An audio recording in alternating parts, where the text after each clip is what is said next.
Since I was little, I dreamed of this perfect toy that would protect a kid from ever feeling lonely or sad. This is Megan. Hi, Megan. I'm Katie. Wait! Hit that subscribe button right down below because it really will help us out. Our main character, she works at this toy company, which is kind of like a competitor of Hasbro. So she makes toys and she collects toys. Her house is full of toys. Right. But she does not like kids. Her niece, she was in a car accident and she witnessed her parents die.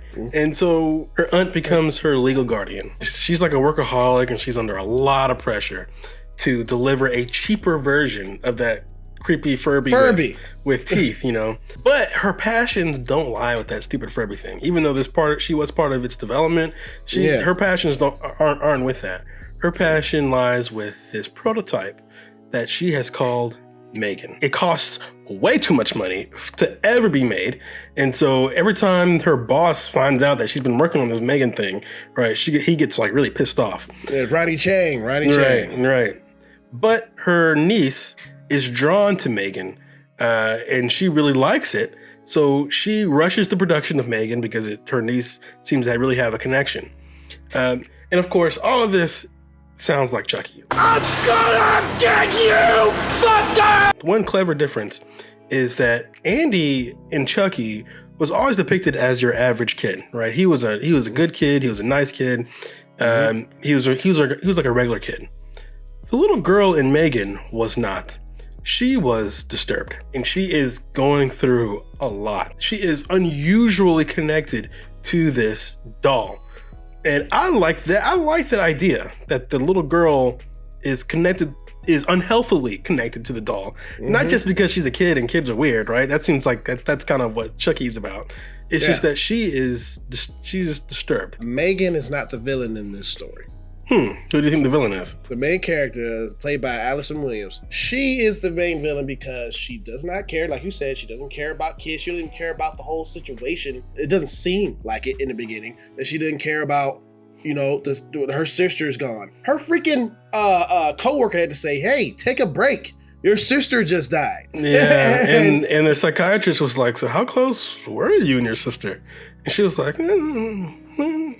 she got to give like an in-between answer. You can't even console a family member that was in the accident that took her parents. She's emotionally connected to this doll, but she is physically connected to this doll. True. Is connected to her like forever, right?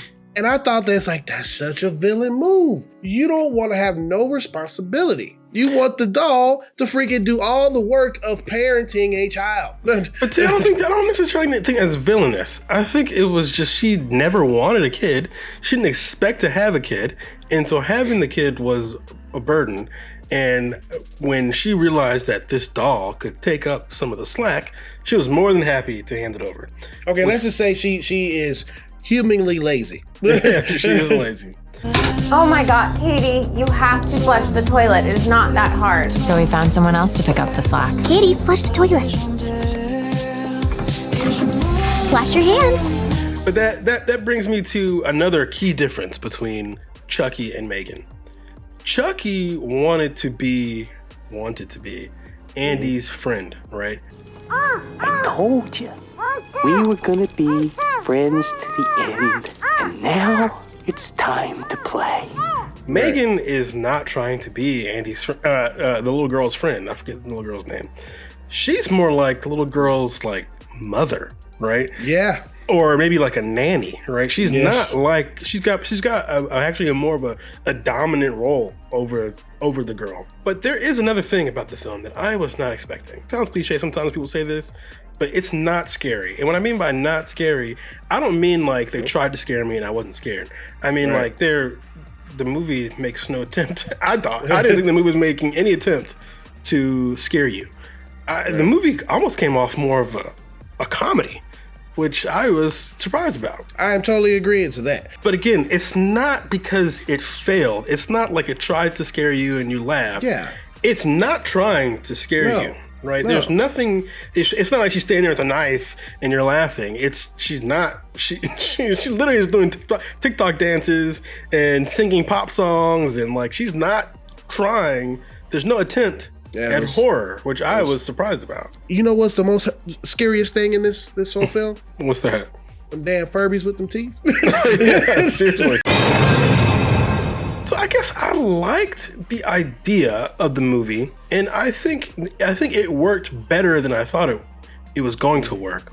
But I think I was kind of disappointed that there was no attempt at horror. Like there were maybe one or two little things towards the end where Megan looks kind of creepy at the very end. But other than that, there's really no attempt at horror. PG-13. So it felt toothless to me. I was expecting something edgier, something a little scarier, but that wasn't there. That being said, that doesn't mean I didn't enjoy it, because I thought a lot of the comedy worked. My audience they were all about it. My audience was laughing. They laughed harder in this movie than I can think of in any movie I've seen in a long time. Even the TikTok, even the dance thing I didn't understand the point in the movie why she started dancing. Me neither. I don't even know what that means. No one knows what it means, but it's provocative. No, it's not. It Gets the people going. I feel like she did that for the trailer. Like there are things you shoot just for the trailer, and I think that was just for the trailer, because she dances randomly, like she's like chasing some guy down the hall, and then she just starts dancing, and you're like, why? And then she just stops, and you're like, what's the point of that? You know, the movie wasn't perfect. It had some issues, but I think what it did do well was the humor. I think it tried to make you laugh, and I think it did make you laugh, which success. It most definitely did make me laugh. I feel that the film was trying to tell me something, or trying to tell the audience something when it comes to technology. Yeah. And technology being in the hands of children. Because if you notice in the beginning, you know, she had her iPad, and the iPad was connected to the little Furby monster, and her mom was like, put that shit down when they were driving.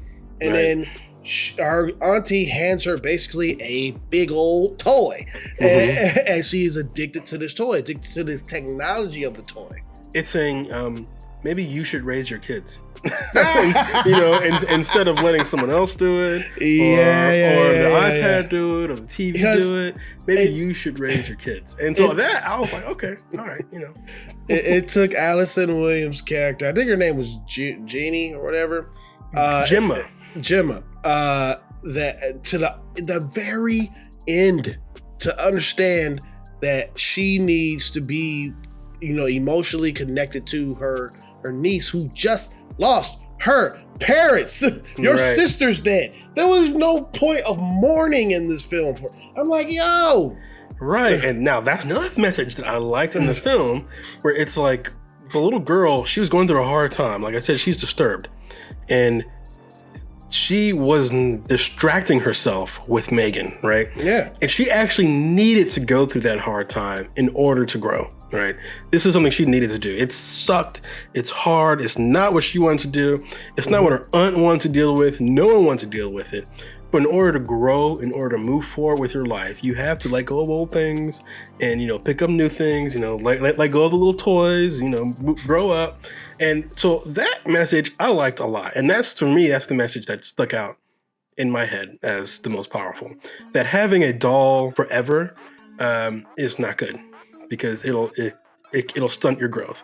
You've got to do the hard thing, you know, even if it's the worst thing in the world, where like literally your parents died in front of you, you have to deal with it. I went in fully expecting horror with maybe some humor, but what I got was humor with the smallest little little sliver of horror, maybe. Because James Wan is connected to this film. Yeah. One of the kings of horror. Yeah. And Malignant had a similar problem, where I wasn't sure if Malignant was trying to scare me or make me laugh, and it didn't do either. Right? I didn't laugh and I wasn't scared. I was just annoyed and grossed out, and I didn't like it. But this one, I think, succeeded with the laughs, but failed at the horror. The cast was fine. The cast did some good acting. It's good to see Allison Williams. It is. She's a really good actress. She's really good. And another crazy white girl star, because she said it for one of her own words on Jimmy Fallon, you know? What do you need, another like evil white girl? And he was like, I'm kind of. And it's good to see Ronnie Chang in this film. He's funny. From Daily Show. Good concept, was it executed the way that they intended it to be? I don't know. I'm giving this film a C+. Boy, that's exactly what I'm gonna give it, a C+. When I left the theater, I think I liked it more. But then as I chewed on it a little bit, I'm like, wasn't this supposed to be a horror film? You know what I'm saying? I realized I watched a different movie than I was expecting. So I'm like, that kind of knocks it down a little bit.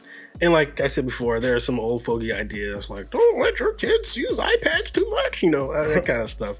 But ultimately, I did think the movie was funny. Like you said, there are comedians in the film, like Ronnie Chang, Yeah. So I thought the humor was great, horror, non-existent. Also, one of the things I did like a lot was the practical effects. Like M3GAN was a practical effect. That was clearly a human in a costume. And I thought it looked great. 100 times better than any CGI thing could ever look. So I co-signed on that. I liked that they kept with the practical stuff. And the practical thing makes it look a little bit eerier, a little bit creepier. So that helps too. I just wish there was more horror, And this was made on a $12 million budget. So they're going to 10 times make their money back. Yeah. This movie will be, it's super, it made $30 million last weekend. So it's already making money. Do you recommend this film, my friend? I do. Just know what you're getting yourself into. It's not really a horror film, much more of a comedy. Right. I do recommend it, but I don't recommend the theater. I recommend for it to come, wait till it's on Paramount Plus or whatever. I think you're right. I think I would have enjoyed this better at home. But more importantly, do you recommend this film? Have you seen M3GAN? Get down in the comments below and let us know what you thought of this, all right? That is our review and rating for M3GAN. I won't let anything harm you. Ever again. Thank you for clicking on this video. Please do us a favor. Hit that subscribe button if you haven't, all right? It really does help us out. And hey, if you did like this rating and review, hit that thumbs up, all right? Or you can hit that thumbs down, whichever you choose. It is your opinion. Just remember one thing, it is mostly wrong. See you guys in another episode. Peace.